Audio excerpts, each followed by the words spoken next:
I mean, I would say that I'm still finding my style. I think finding your style is like the lifelong pursuit of the artist. But I have naturally always been driven towards cartoony things, like anime kind of inspirations. There was always a vision from the beginning, but it's changed quite a bit over time. And I would say that the biggest thing that has helped me creatively, artistically to improve my work is working with a limited color palette. It was something I started doing as a part of my subscription club, for which I do series of 4 to 5 product designs with a sticker sheet and 3 to 4 other things.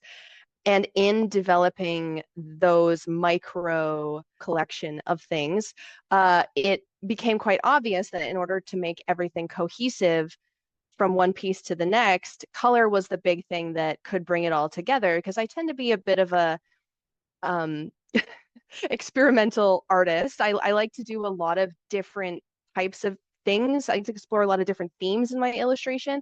So if color is the one thing that can kind of bring everything together, then I can be free to make my painterly pet portraits, but then also make super stylized cartoons.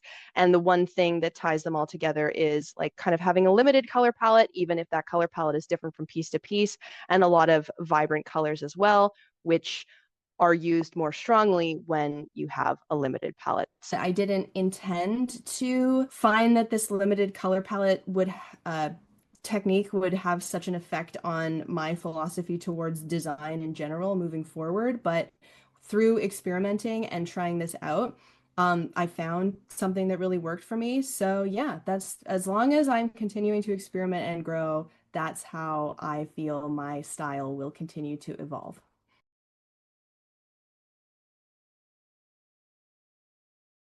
I currently run it through Patreon, but my plan is to move off of Patreon sometime this year if possible. And I've been running it for 8 years now. Starting small, again, I would like print out stickers at my local print shop. I'd cut them all by hand. I'd put them in an envelope and I'd send them out to my supporters. And I've grown to have about 150 to 200 subscribers receiving mail every month, and it's my like most consistent income because obviously as a self-employed person it can be very unpredictable the amount of money that I make from month to month, but having the subscription program, like I call it the lunchbox club, it's the best way that I can have an ongoing source of income throughout the year. And yeah, I feel very lucky to have people who kind of trust me. As I mentioned, I'm always designing from different themes. So each month I choose a theme. This month it is dogs, which I usually do cats. So it was a bit of a joke that I was doing dogs this month for April. But last month I did like haunted video game theme. The month before I did cryptid cats, and then there was a bookworm theme this year too. So it just allows me to consistently produce merchandise that I can use to sell at my markets and stuff like that, but that is available online exclusively through the subscription Lunchbox Club. And a lot of people these days do kind of do these sticker subscription services. So while it was a little less common when I started, it's pretty common now. But I hope to keep it going as long as possible because I really enjoy.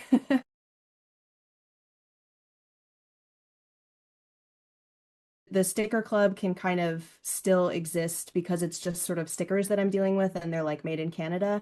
But a lot of my peers who do get a lot of their merchandise produced overseas, for example, there's now additional rules, and the majority of my customer base is American. So that's something that does like affect me and was something I needed to think about. So online, that 30% or 40%-ish is like American, and then that's why I can travel across Canada and then get the Canadian income through the markets.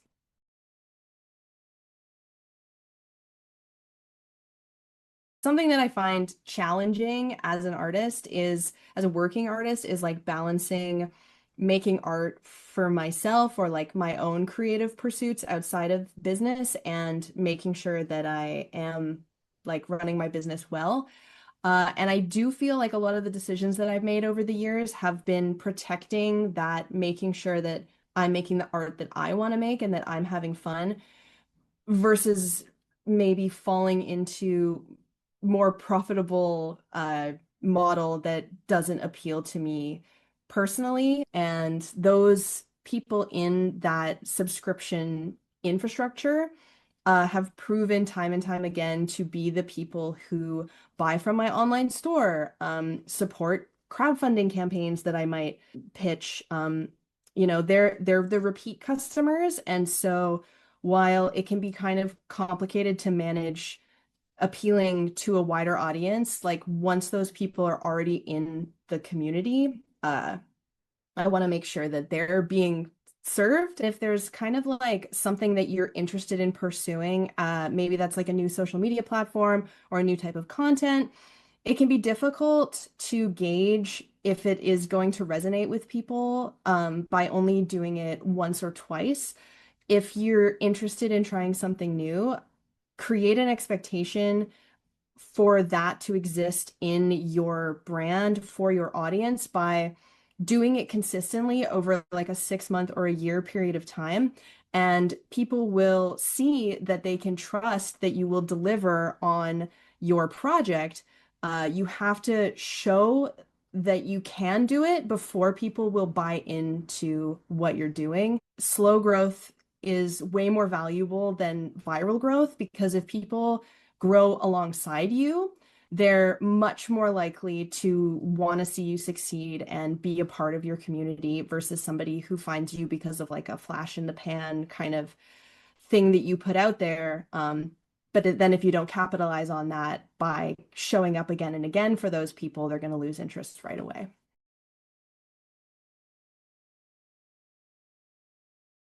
A lot of people kind of want to do like everything at once. So it's like, oh my gosh, well, I'm starting on social media, so I better get on Blue Sky, I better get on Instagram, I better start my TikTok. And like you overwhelm yourself with like a requirement to participate in everything when maybe you'd be better served to like pick a specific platform or pick a specific type of content and focus on that. So you don't wear yourself out and spread yourself too thin.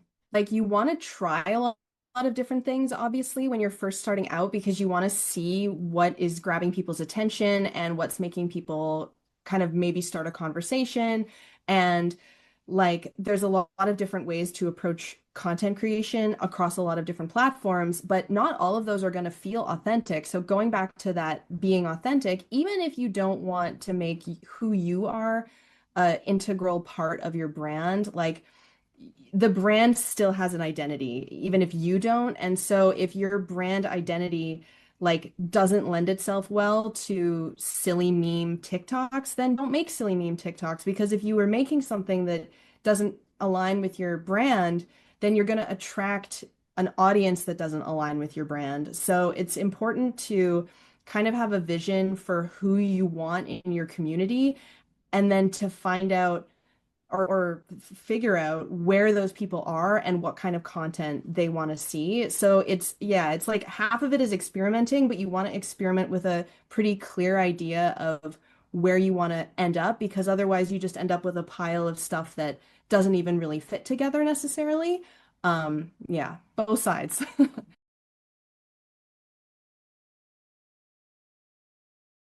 I'm a pretty chill person. I like to go outdoors and go on hikes and enjoy the beautiful Pacific Northwest. It's like the nicest day out today ever right now. And watch documentaries, spend a lot of time with my partner and my friends. I like fashion. I like clothes. That's another kind of creative sort of outlet for me outside of making art. But I think that the one thing that I really don't do is make a lot of art for myself. As I mentioned, I do get to integrate my personal taste into the products that I make for my business, but I almost never make art just to make art. It always kind of ends up being a product or is I go into it thinking that it's going to be a product. So I think that as time goes on and as I get older, carving time out to just make stuff for me like will be something that I'll pursue more. And I bet that if I do that and I still kind of make content out of it because that's the that's the brain that I have, that kind of work will probably resonate with people even more. So it's like it's not something that I'm fearful of doing. It's just when there isn't kind of a dollar sign at the end of the pursuit because my time is so limited, it can be hard to indulge in that.